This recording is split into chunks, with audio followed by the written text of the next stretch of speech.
8:14 de la mañana, es la hora del este en los Estados Unidos, 9:14 para las personas que están conectadas en este momento desde Venezuela. Ya está con nosotros el periodista e internacionalista Alejandro Linares Mendoza para presentarnos el análisis sobre los desafíos de Trump y sobre todo el impacto que pudiese tener sus programas o medidas de gobierno para América Latina. Alejandro, feliz día, gracias por estar con nosotros, un placer saludarte.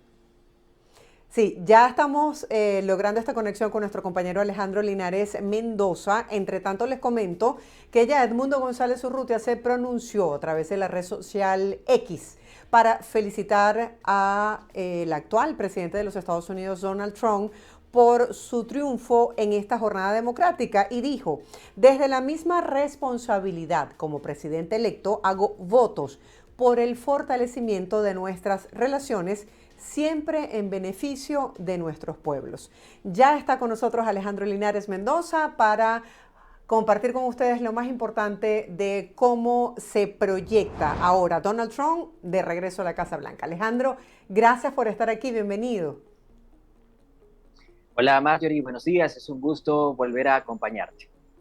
Sí, quisiera que habláramos un poco de cuál es tu análisis con respecto a cómo transcurrió la jornada electoral, los resultados y justamente qué se espera una vez que Donald Trump llegue al poder con respecto a nuestros países de América Latina.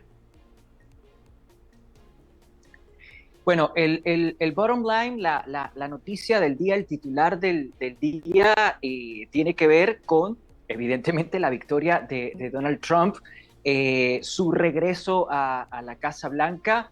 Donald Trump logró acumular los 270 delegados electorales que se requerían para ser considerado presidente electo. Nosotros tenemos que recordar que en Estados Unidos el colegio electoral está conformado por 538 delegados y quien aspire a llegar a la Casa Blanca tiene que acumular por lo menos 270 delegados electorales. Según la proyección hecha por la agencia de noticias Associated Press, Donald Trump acumuló 277 delegados electorales, mientras que Kamala Harris quedó por detrás con 224 delegados electorales. Es decir, que Donald Trump se hizo con por lo menos 50 delegados electorales más que Kamala Harris. ¿Cómo lo hizo?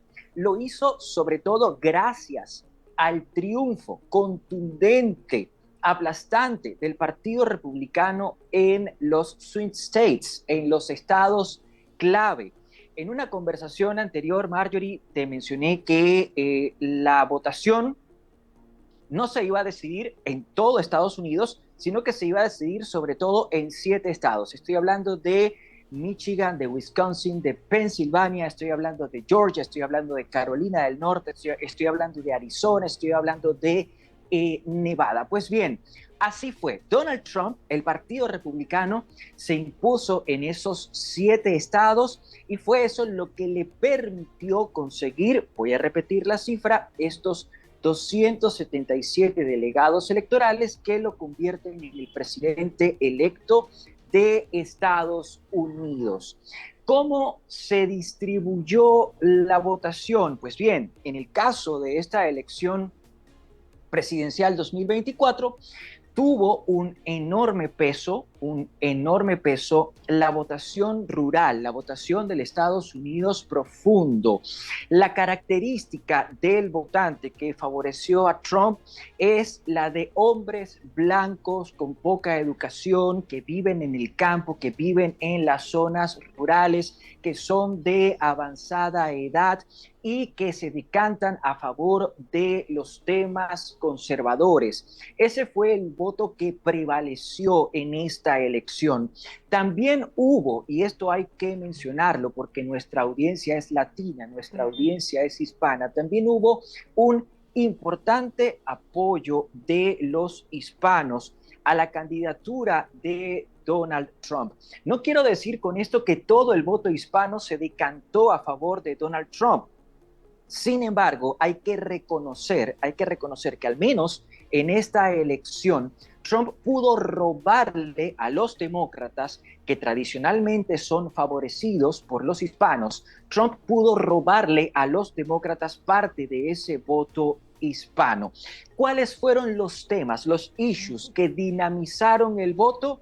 Bueno, en materia de política interior, tres grandes temas: la economía con la inflación, el alto coste de la vida; luego el tema de la migración o inmigración ilegal; el tema del aborto también jugó un papel importante; y en el caso de la política exterior, las guerras, la guerra en Ucrania y los distintos conflictos que estamos evidenciando en Oriente Medio.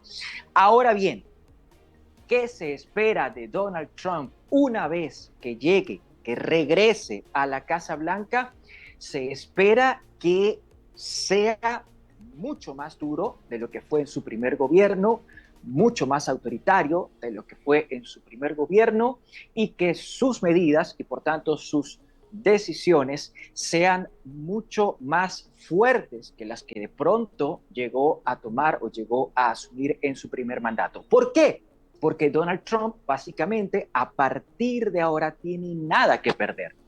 Ya puede decirse que con certeza va a regresar a la presidencia de Estados Unidos para un segundo mandato, lo cual nos dice que a posteriori él no va a poder volver a presentarse a la presidencia como candidato a la presidencia. Luego, el Congreso va a quedar prácticamente en manos del Partido Republicano. Ya la Cámara de Senadores está en manos de los republicanos. Hay una mayoría republicana evidente en la Cámara de Senadores, sobre todo luego de la elección del día de ayer.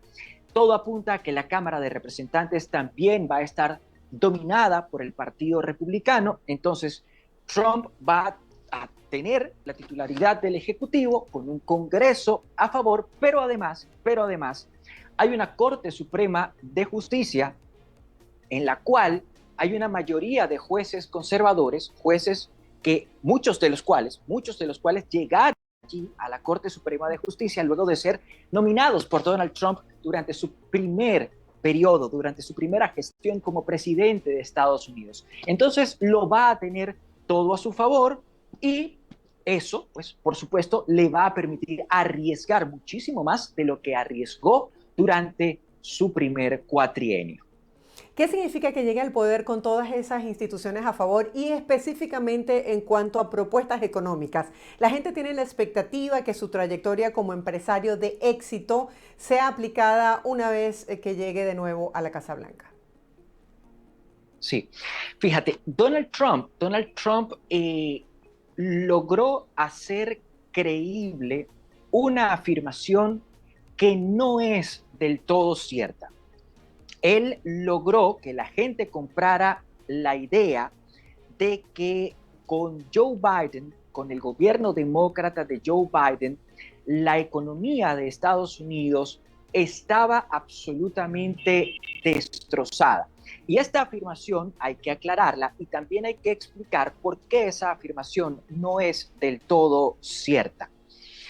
Estados Unidos vivió entre 2020, 2021 y 2022 un periodo inflacionario que no fue necesariamente culpa ni de Donald Trump antes de que saliera de la presidencia, ni de Joe Biden luego de asumir la presidencia. Ese periodo inflacionario obedeció a una crisis global, a una crisis mundial, a la crisis generada por la COVID-19, la cual ralentizó todas las economías del mundo, la cual obligó prácticamente a parar, a detener al mundo, y con ello, o sea, también se detuvo la producción, también se detuvo el abastecimiento, también se desaceleró o se desaceleraron las diferentes economías. Ese fenómeno fue el causante de la inflación que nosotros vimos entre 2020, 21 y 22 en Estados Unidos. Es decir, no fue culpa directa de Donald Trump, no se debió a una mala gestión de Donald Trump, tampoco fue culpa directa ni se debió a una mala gestión de Joe Biden. Sin embargo, dado que fue durante la administración Biden cuando esa inflación alcanzó su punto más alto, y cuando me refiero al punto más alto, hablo de los 9 puntos porcentuales que alcanzó el índice de precios al consumo en junio de 2022. Dado que fue durante Joe Biden, durante la administración Biden, cuando la inflación alcanzó su punto más alto, Trump logró hacer creíble que ese fenómeno era responsabilidad de Biden, era responsabilidad de los demócratas, y de allí que muchos votantes compraran que en efecto era culpa de Joe Biden que la economía en Estados Unidos avanzara tan mal.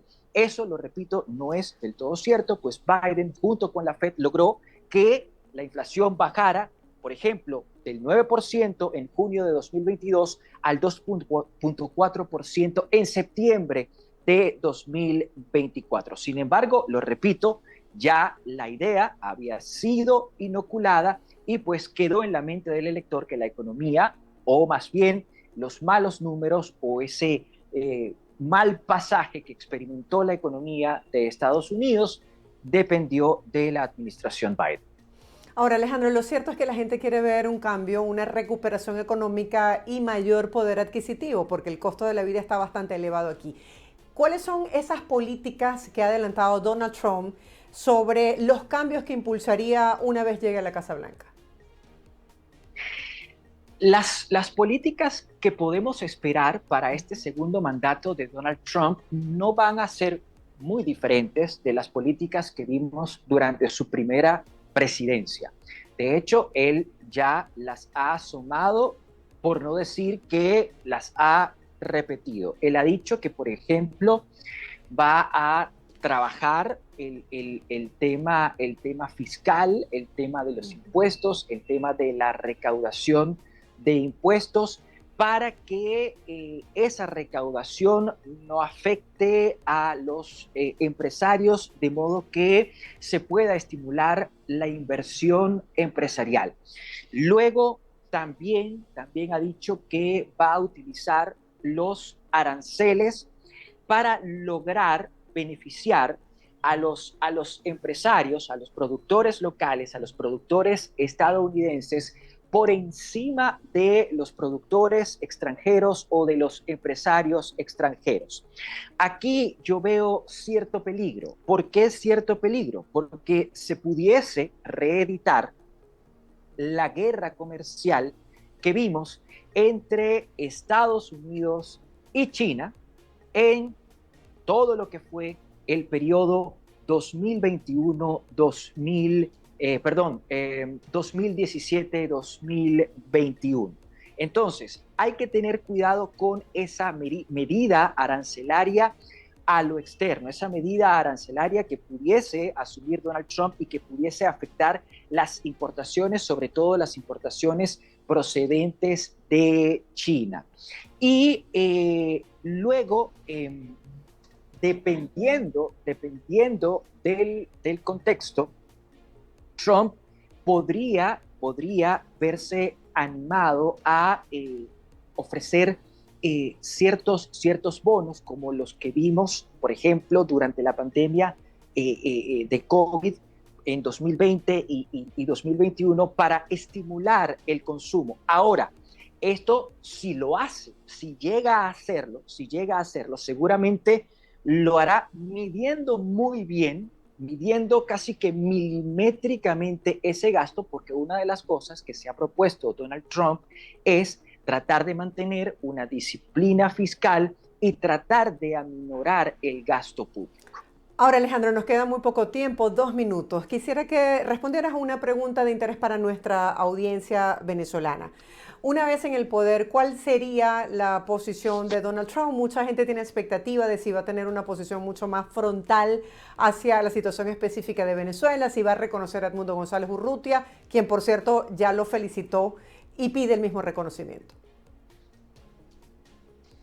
A ver, para saber si va a reconocer o no a Edmundo González como presidente de Venezuela, habría que esperar hasta el 10 de enero del año entrante. Claro, pero según lo que indica el hecho de que no lo haya puedo, reconocido hasta ahora. lo que sí te puedo decir, es que hasta ahora no podía decir nada o de poco sabía, iba a servir lo que pudiese decir porque él era candidato y expresidente. Entonces, su palabra como candidato y como expresidente no tenía tanto peso como la que puede tener la palabra de Trump el día de hoy cuando es presidente electo de los Estados Unidos y cuando se va a juramentar como presidente de Estados Unidos en enero de 2025. Por eso, la palabra que va a valer será la que exprese, manifieste, haga pública Trump a partir de enero de 2025. Ahora, lo que sí te puedo decir es que sí, ciertamente Trump va a ser mucho más frontal, con respecto a Venezuela, y hay mucha gente que se preguntaba qué va a pasar con el esquema sancionatorio. El esquema sancionatorio no iba a desaparecer, independientemente de que ganara Trump o de que ganara Kamala Harris, porque las sanciones a la administración de Maduro no son un asunto de Trump o de Harris, son un asunto bipartidista, son un asunto de demócratas y de republicanos. Hay consenso en ambos partidos sobre el esquema sancionatorio hacia la administración Maduro. Ahora, lo que sí podía pasar es que con Harris se mantuviese la flexibilización de algunas sanciones que con Trump seguramente se van a ver intensificadas y reimpuestas en su totalidad. Muy brevemente, 3 desafíos para Donald Trump una vez que asuma el poder el próximo 20 de enero. 3 desafíos. El primero, cumplir con las expectativas que generó en los votantes en materia económica. Luego, saber administrar el hecho de que lo va a tener todo a favor. ¿Administrarlo en qué sentido? En saber cómo emplearlo para beneficio de Estados Unidos, para beneficio de la democracia estadounidense y no para su beneficio o para beneficio exclusivo del Partido Republicano. Entonces, el hecho de tenerlo todo a su favor va a tener que saber administrarlo. Y luego va a tener que fijar una posición muy clara con respecto a Ucrania y con respecto a Israel, porque la guerra en Ucrania y los conflictos en Oriente Medio que involucran a Israel, lo repito, movilizaron el voto, movilizaron a los votantes. Eso quiere decir que se trata de temas que están en el ojo de los votantes y que los votantes consideran como asuntos que deben ser resueltos sí o sí por el próximo presidente de Estados Unidos. Alejandro, gracias por este análisis el día de hoy con respecto a los desafíos y sobre todo cómo transcurrió esta jornada electoral histórica, sin duda alguna, para los Estados Unidos. Buen día para ti. Gracias a ustedes, Marjorie, siempre será un placer. Era nuestro compañero Alejandro Linares Mendoza, periodista e internacionalista. Hacemos una breve pausa comercial. Hoy es miércoles de inmigración. Más adelante el doctor Guillermo Olivos estará respondiendo a todas sus preguntas en esta materia. Les invito a que pasen ya por nuestro canal de YouTube y formulen sus preguntas. Ya volvemos con más información.